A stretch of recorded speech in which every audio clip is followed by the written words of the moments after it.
But this morning, we do have a special guest. If you don't know, he's all the way from Australia, and he's gonna come and he's from Hillsong. Grew up at Hillsong Church, and he's understands. He sees the culture of Hillsong, and I thought it would be super awesome to invite him to come and share what he's learned, and it's just a great something different, a different perspective from outside. And this guy is a great friend of mine, and his family helped us a lot, and we didn't have a car. His parents gave us a car to drive for a little while, and this guy has been a dear friend to us, and he's been helping us with doing ministry together, and so if you would just stand up, let's give Aaron Sim a big hand of applause. Welcome it up. Can I get two cheers?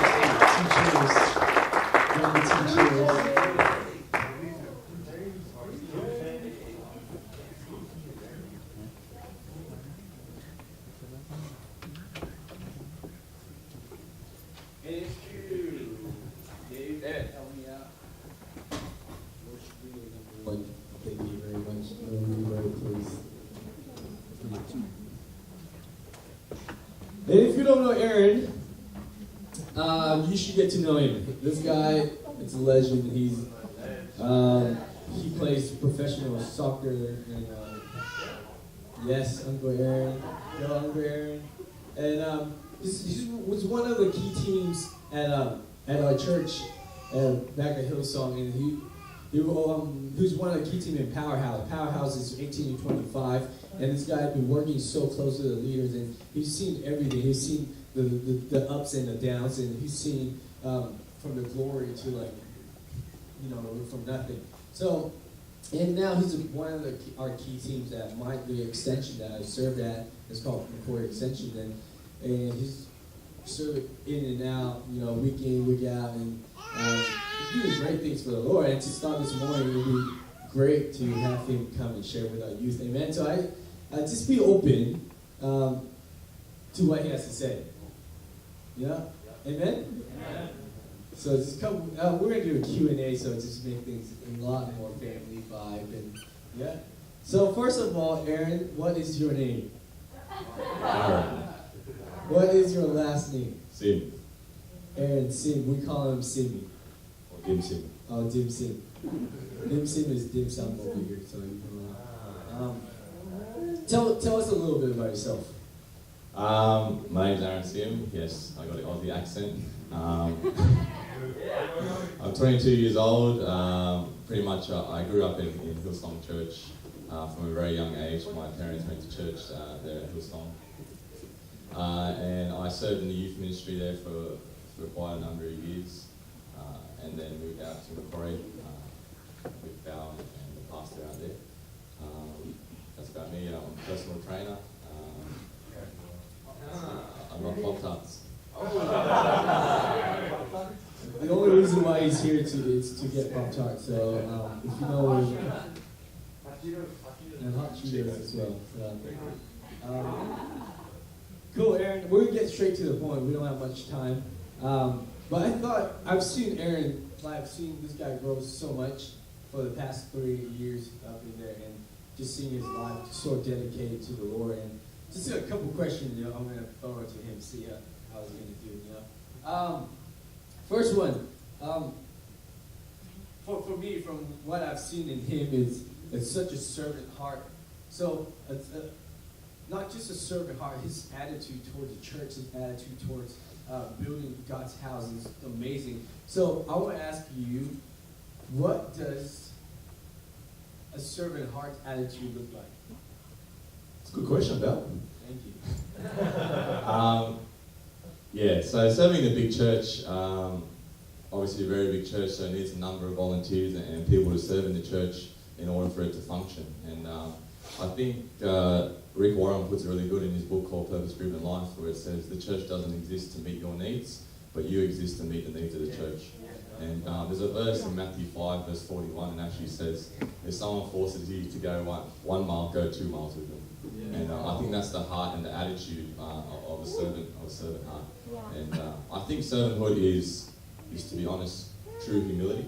And what true humility is basically putting your needs aside and taking the needs on of the other person or serving the other person. And it's not, I guess it's not thinking less of ourselves, but just thinking of ourselves less. And we take that mindset. We take that mindset. Krispy Kremes this morning. And I think we take that mindset into servanthood and into serving the church. We understand the why behind we do things for the church, and it's for a better cause, I guess. And to be honest, servanthood sometimes can be challenging, and I think that's the good thing about servanthood, that it builds your character and it pushes you out of your comfort zone. And the reason for that is because you're not meeting your needs, you're meeting the needs of someone else's, and through that your own needs will be met. And I think it comes down totally to your personal values. For example, I love Pop-Tarts and I value that. So I'll spend money, $3 to $8 here, that's nothing. I'm not going to invest it, and it comes back to church too. You value church and it's a priority in your life. I guess you invest time into it, you sacrifice, and you serve into the church. And when I was at Hillsong, I served in the youth ministry, and I sacrificed a lot of my time because I see there's a need there to be met. And it was hard, man. Like, it didn't have good kids like Yabawa and all we had bad kids, man. Like, I'll buy them dinner, like I'll take them out all to 1 a.m. They never smiled at me and never said thank you. But the good thing about that, my character was built. My character was a lot stronger from just serving in the youth ministry, sacrificing my time because I invested into it. And I see there was a need there to be met. I didn't necessarily have the skills, I didn't have the talent, but I had the heart for it. And I think that's what God does. He looks at you when you serve. He doesn't look at what you do, he looks at why you do it. And I think that's just a huge point when it comes to servanthood, is your heart behind it. And to be really honest, I think why people don't serve and why people don't start or afraid of serving is that their needs are more important rather than being the needs of the church. And I just think servanthood is a key, for the church to function, and I think we're all called to be servants in some way or form.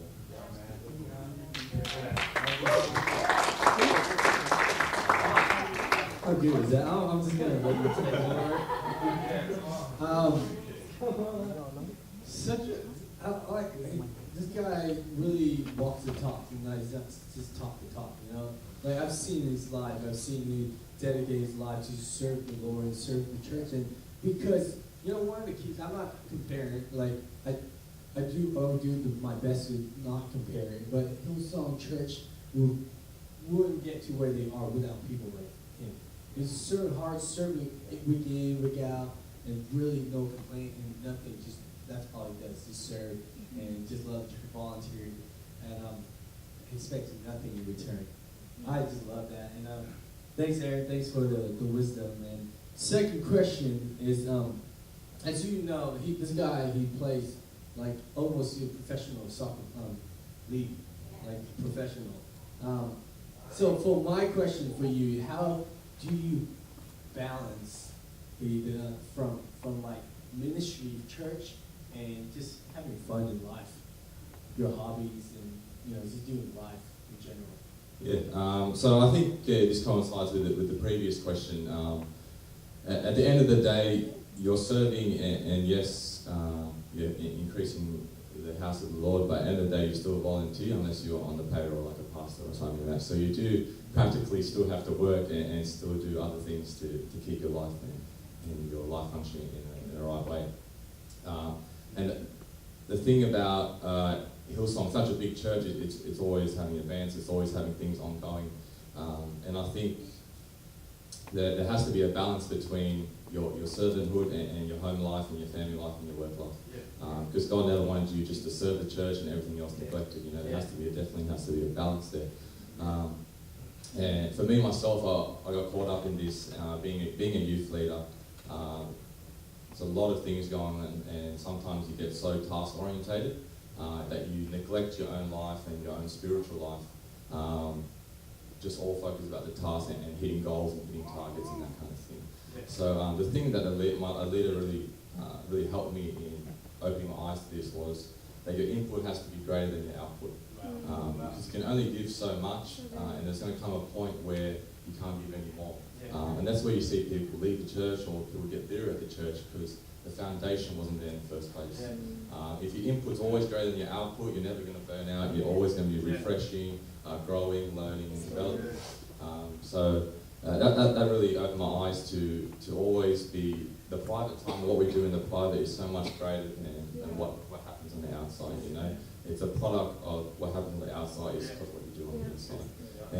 And friends, man, like you guys got a good bunch here, real tight crew here, and same at home. What a leader really told me is you need to have 3 people who are leading you, 3 people who are on the same level as you as friends, and 3 people who are your discipling. And I think through this that you'll be recharged, refueled when you're tired, when sometimes you're serving a lot, it really refuel you for the next day or for the next Sunday to serve. And you know, it's always good to have an hour perspective, like having 3 leaders above you that they see differently to what you see. Because sometimes we all know we get caught up in our own vision, we can't see what we're actually doing.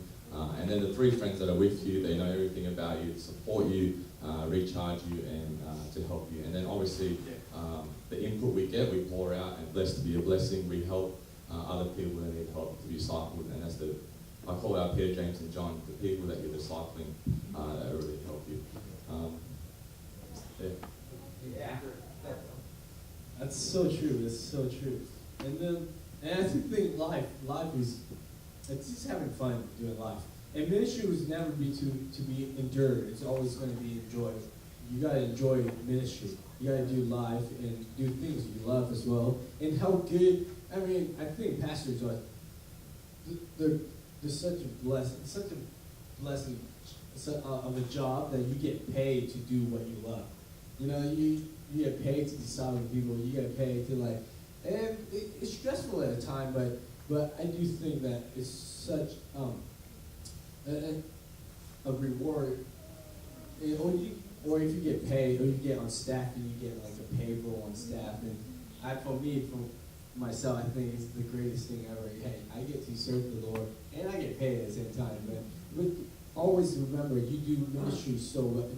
I mean, I look at this group. You guys do ministry so well, and I just want to remind you that just have fun in life. Whatever you do, have fun and build each other up and lead other people. And always show meekness. Meekness means teachable. Always be teachable. Allow other people to teach you. And allow the input to be greater than the output. And I think that's one of the keys to balance. Yeah. Thanks, Aaron. And one last question we're going to ask Aaron is, this guy grew up at Hillsong Church, and Hillsong Church it's a global church. It has so many campuses all over the world, and it's explosion. And it started exploding all over the place. And what I'm trying to say is, for a big church like Hillsong Church, there's a culture. There's a culture that people, people could fit in. I'm not sure I'm saying it right, but Pastor Brian said this. Pastor Brian said, your accent might not make you a foreigner, but your attitude might. Your attitude might make you a foreigner at Hillsong Church. So my question for you is, what does Hillsong culture look like for you? Yeah, so growing up in the church in Hillsong is quite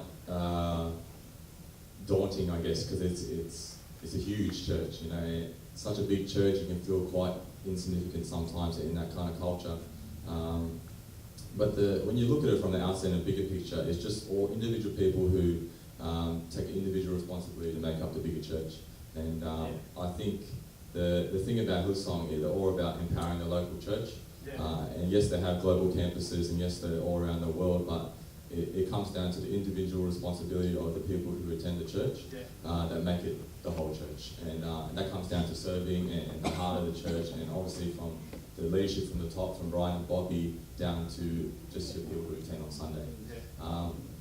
But I think the culture of the church is very, they love to empower their people, you know, they're very, very empowering. Like if you dream big, let's achieve that dream. There's no negativity in the culture, which is really good, and that's why you see them grow so much all around the world, is because they're all about empowering the individual. And you see, I've seen guys who've been youth leaders and now like at Hillsong New York or something, just because they took simple steps, they took it on their own personal responsibility, that it's not the ownership of the pastor to control the culture, but each individual who attends a church, that's the ownership of them, their responsibility to control the culture.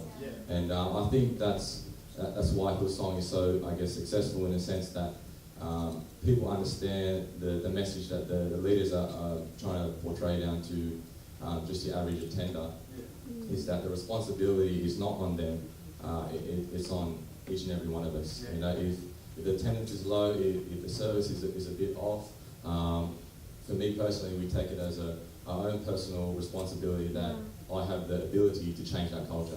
You know, and it's not the ownership of the pastor to that responsibility. I'm not going to assume that he's going to change it. If I want something to change it, I have the ability, I have the talent, I believe, to change the culture around me. And I think that's what's really good about Hillsong. They're all about empowering, all about living your dreams out and going to the next level. And I don't know, like I guess in this setting too, like, you know, just being here and observing you guys, it's been really awesome. You know, you guys are so tight, so funny accent talking. People, but no, it's really cool. Like there's so much potential here in this church. Like if we had this crew back, I was talking about, we had this group of people back home in Macquarie, man, we'll be booming, you know, because we got these real like foreign Asian people. It's kind of a bit weird, but it's pretty. But yeah, like, the main point about culture is that the responsibility is on us, you know, and I treat it similar to because I'm a personal trainer, and I take it, I'm not the owner of the business, but I take it a bigger picture that I'm the owner of the business, you know, so there's rubbish on the ground, I pick it up, not the pastor picks it up, I pick it up, because it's my business, you know, so if you have a bigger perspective of the church, this is my church, you know, and I want to make it better, I don't let the pastor make it better, I obviously want to make it better, and I don't mean go crazy and start making your own weird culture, but obviously in the sense of, you know, atmosphere and stuff like that, I don't have to wait for someone to tell me to be loud, I'll be loud, you know, the onus is on me, not the pastor.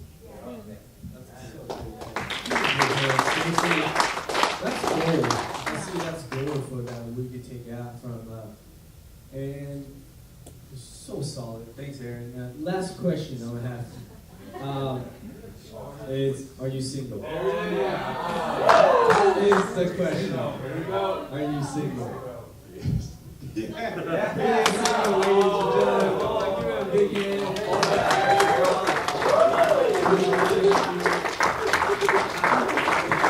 Thanks, Aaron. Let's give it a big hand.